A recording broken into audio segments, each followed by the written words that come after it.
নতুন করে যুদ্ধের ঘন্টা বাজতে শুরু করেছে। যুদ্ধ হতে চলেছে, কিন্তু যদি সত্যিই যুদ্ধ শুরু হয় তাহলে কি হবে? কতদিন ধরে সেই যুদ্ধ চলবে? আমরা এর আগে রাশিয়া ইউক্রেন যুদ্ধ দেখেছি। রাশিয়া যখন ইউক্রেনের উপর আক্রমণ করেছিল তখন অনেকেই ভেবেছিল ইউক্রেন কিছুই না, কয়েকদিনের মধ্যেই শেষ হয়ে যাবে। কিন্তু না, সেই যুদ্ধ এখনো চলছে, শেষ হয়নি। তাহলে এই যুদ্ধ চলবে কতদিন? আর যদি সেই যুদ্ধ দুই পরমাণু শক্তিধর দেশের মধ্যে হয় তাহলে তার পরিণতি কি হতে পারে? কতটা ভয়ঙ্কর রূপ নিতে পারে? এইসব ভাবনা থেকেই বিশ্ব দুই ভাগে বিভক্ত হয়ে পড়েছে। আসলে প্রায় সব যুদ্ধেই এমনটা হয়। যেমন ইসরায়েল যখন গাজা স্ট্রিপে হামাসের উপর হামলা করে তখন বিশ্ব দুই ভাগে ভাগ হয়। আবার রাশিয়া যখন ইউক্রেনে হামলা করে তখনও বিশ্ব বিভক্ত হয়ে যায়। আর এবার ভারত পাকিস্তান, এই দুই দেশ বিশ্ব অর্থনীতির জন্য অত্যন্ত গুরুত্বপূর্ণ। এখন প্রশ্ন, ভারতের পাশে কারা আছে আর পাকিস্তানের পাশে কে কে দাঁড়াবে?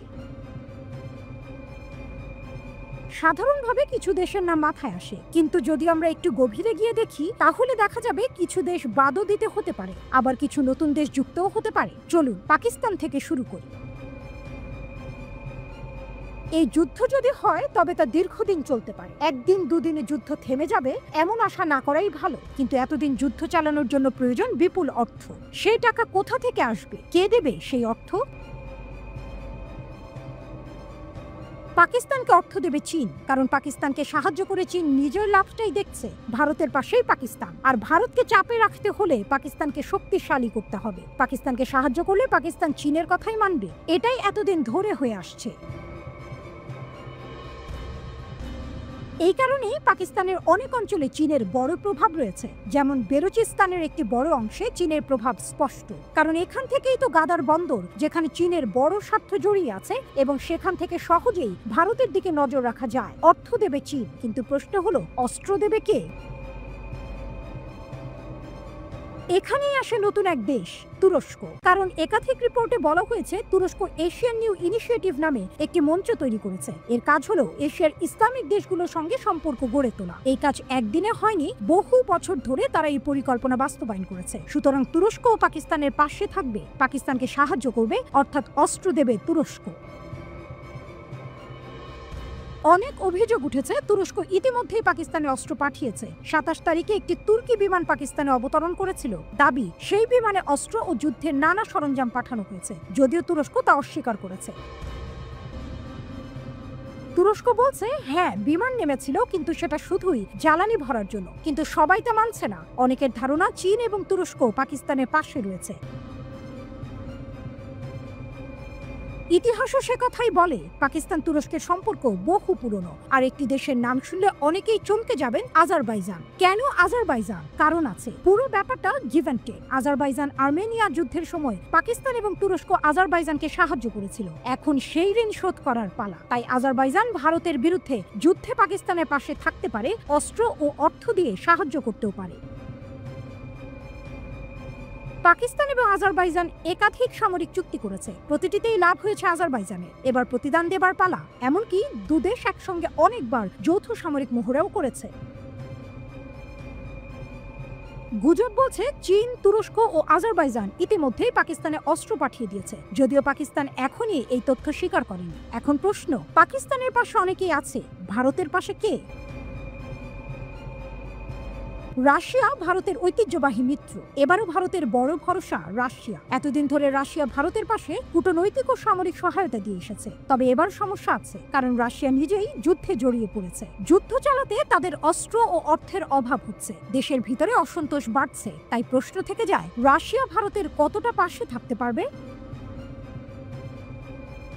তবুও ভারত বন্ধুত্বে বিশ্বাসী। ভারতের পাশে এখনো কিছু বন্ধু দেশ আছে। ইউরোপের দিকে তাকালেই দেখা যায় নরেন্দ্র মোদীর ভালো সম্পর্ক আছে ফরাসি প্রেসিডেন্ট ইমানুয়েল ম্যাক্রোর সঙ্গে। ফ্রান্স ভারতের রাফাল যুদ্ধ বিমান চুক্তির অংশীদার। শুধু সামরিক নয়, অর্থনৈতিক ক্ষেত্রেও ফ্রান্স ভারতের ঘনিষ্ঠ।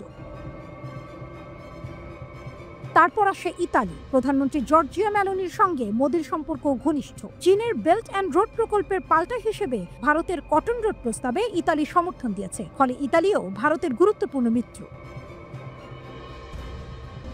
এবার আসি বিশ্বের অন্যতম শক্তিধর দেশ আমেরিকার কথায়। সাবেক প্রেসিডেন্ট ডোনাল্ড ট্রাম্প মোদির বন্ধু হিসেবে পরিচিত। তিনি বলেছেন সন্ত্রাসবাদের বিরুদ্ধে ভারত ও আমেরিকা একসঙ্গে লড়বে, এমনকি এই নিয়ে একটি আন্তর্জাতিক চুক্তিও হয়েছে। তবে ট্রাম্পের বক্তব্যে দ্বিধা আছে। এখন তিনি বলছেন ভারতের উপর আবার পূর্ণ আস্থা আছে। আমি বিশ্বাস করি ভারত ও পাকিস্তান নিজেরাই সমস্যার সমাধান করবে। আসলে আমেরিকা আদৌ ভারতের পাশে থাকবে কিনা তা এখনই বোঝা যাচ্ছে না। চীন ও তুরস্কও আলোচনার কথা বলছে, কারণ যুদ্ধ হলে শুধু পাকিস্তান নয়, চীন ও তুরস্ক নিজেরাও ক্ষতির মুখে পড়তে পারে। তাই তারা এখন যুদ্ধ নয়, শান্তি চায়। আমেরিকাও তাই বলছে। তাহলে প্রশ্ন, যদি সত্যিই যুদ্ধ শুরু হয় তখন আমেরিকা কোন দিকে থাকবে? ভারতের পাশে, পাকিস্তানের পাশে, নাকি কারো পাশেই না? এই প্রশ্নের উত্তর দেবে সময়।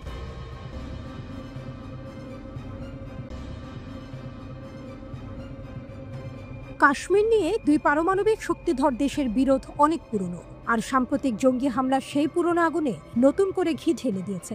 দেশভাগের ৭৫ বছর পেরিয়ে গেলেও ভারত পাকিস্তান দ্বন্দ্বের আগুন এখনো নিভেনি। ৭৫ বছর আগে ভারত উপমহাদেশ ব্রিটিশদের হাত থেকে স্বাধীনতা পায়, কিন্তু যাওয়ার সময় ব্রিটিশরা এই ভূখণ্ডকে ভাগ করে দিয়ে যায়। একদিকে হিন্দু সংখ্যাগরিষ্ঠ ভারত, অন্যদিকে মুসলিম সংখ্যাগরিষ্ঠ পাকিস্তান।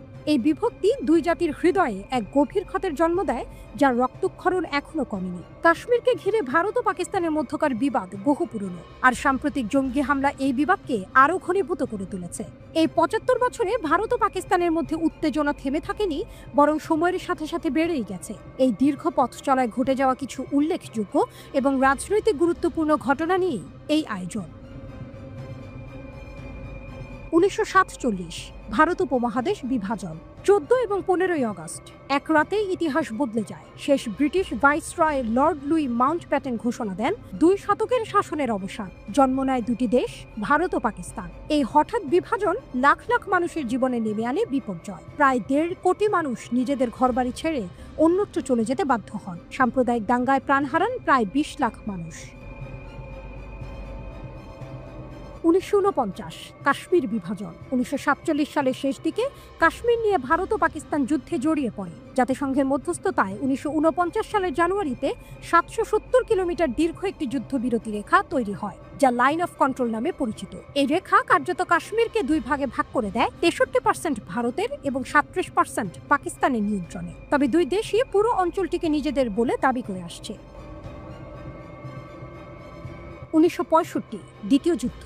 ১৯৬৫ সালের আগস্টে কাশ্মীর দখলের জন্য পাকিস্তান ভারতের বিরুদ্ধে যুদ্ধ শুরু করে। ৭ সপ্তাহের রক্তক্ষয়ের পর সোভিয়েত ইউনিয়নের মধ্যস্থতায় যুদ্ধবিরতি হয়, কিন্তু এর কোনো স্থায়ী সমাধান হয়নি।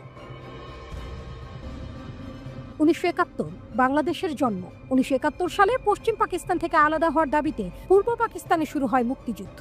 ভারত এই যুদ্ধে বাংলাদেশের পাশে দাঁড়ায়। ৯ মাসের রক্তক্ষয়ী যুদ্ধে বাংলাদেশের প্রায় ৩০ লাখ মানুষ প্রাণ হারান। মুক্তিযুদ্ধের শেষ পর্যায়ে পাকিস্তানের বিরুদ্ধে সরাসরি যুদ্ধ ঘোষণা করে ভারত। স্বাধীন হয় বাংলাদেশ। ১৯৭৪ পারমাণবিক অস্ত্র প্রতিযোগিতা। ১৯৭৪ সালে ভারত প্রথম পারমাণবিক বোমা বিস্ফোরণ ঘটায়। পাকিস্তান ১৯৯৮ সালের মে মাসে ৬টি পারমাণবিক পরীক্ষা চালায়, যেখানে ভারত চালায় ৫টি। এই ঘটনাগুলো বিশ্ব জুড়ে উদ্বেগ সৃষ্টি করে এবং দুই দেশই আন্তর্জাতিক নিষেধাজ্ঞার মুখে পড়ে। ১৯৮৯ কাশ্মীরে বিদ্রোহ। ১৯৮৯ সালে ভারত নিয়ন্ত্রিত কাশ্মীরে ভারত সরকারের বিরুদ্ধে এক সশস্ত্র বিদ্রোহ শুরু হয়। এতে কয়েক হাজার যোদ্ধা ও সাধারণ মানুষ প্রাণ হারান। দুই পক্ষ থেকে মানবাধিকার লঙ্ঘনের বহু অভিযোগ ওঠে। ১৯৯০ সাল থেকে বহু কাশ্মীরি হিন্দু ভয় পেয়ে কাশ্মীর ছেড়ে অন্যত্র চলে যান। ১৯৯৯ কার্গিল সংঘাত। ১৯৯৯ সালে পাকিস্তান সমর্থিত বিদ্রোহীরা কার্গিলের পাহাড়ি অঞ্চল দখল করে নেয়। ১০ সপ্তাহের যুদ্ধের পর ভারত সেই অঞ্চল পুনরুদ্ধার করে। এই সংঘাতে দুই পক্ষ মিলিয়ে প্রায় ১,০০০ সেনা ও যোদ্ধা নিহত হয়। যুক্তরাষ্ট্রের চাপেই শেষ পর্যন্ত এই যুদ্ধ থেমে যায়।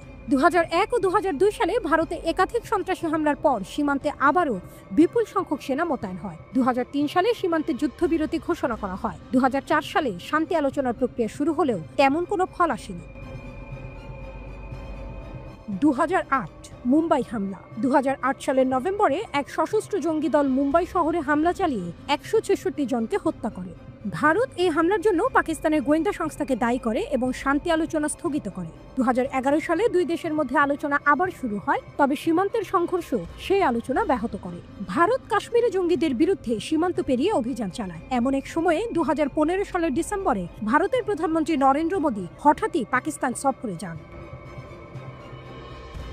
2019 কাশ্মীরের স্বায়ত্তশাসন প্রত্যাহার। 2019 সালে কাশ্মীরে এক আত্মঘাতী হামলায় 41 জন আধা সামরিক বাহিনীর সদস্য নিহত হন। পাকিস্তান ভিত্তিক সশস্ত্র গোষ্ঠী হামলার দায় স্বীকার করে।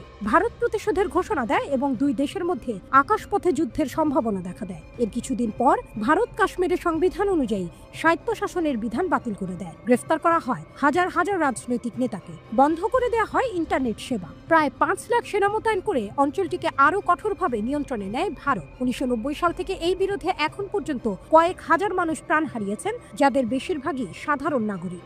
কাশ্মীর আজও বিবাদের এক বিস্ফোরক কেন্দ্রে দাঁড়িয়ে। দেশভাগের 75 বছর পরও শান্তি এখনো বহুদূরের এক স্বপ্ন।